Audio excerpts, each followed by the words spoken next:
See you then. Back to school, whether you like it or not. Governor Ducey with a new executive order today that schools must have an in-person learning option by March 15th. Some teachers agree with the move, but it's leaving others who already had plans in place in a time crunch and a major bind right now. Arizona School Authority has team coverage this evening, starting with Brianna Whitney and reaction from teachers and also more from the governor about why that decision was made today. Brianna? Well, it's no secret Governor Ducey has been adamant through this entire pandemic. He wants kids in classrooms learning. And now with the case numbers down, he decided to make an in-person learning option mandatory for schools. But for some school districts, this is a huge burden and they're having to change all their plans fast. Why did Governor Ducey make the executive order Wednesday? We asked him point blank. We wanted to bring clarity to this situation. Many of our public schools are already open and operating, but with the CDC saying that the safest place for kids to be is inside a classroom, we wanted the folks around the state, the school leaders, to know that we will be opening our schools and have that in-classroom option by March 15th, and we just didn't want there to be any confusion about it.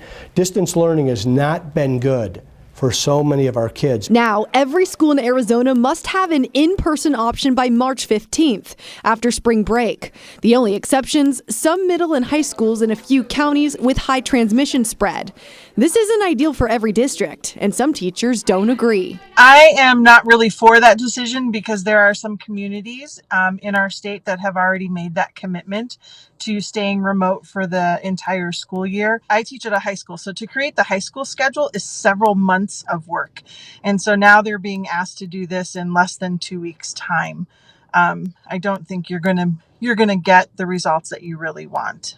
The governor had a response to that. There are many parents that are working parents or two working families. They need a place where their child can go and learn and have supervision. Some teachers say it's a good move by Ducey. Kids learn best in the classroom. I think that families function best when their kids are in school. Maybe a gentle nudge isn't the worst thing in the world. What do you say to your critics?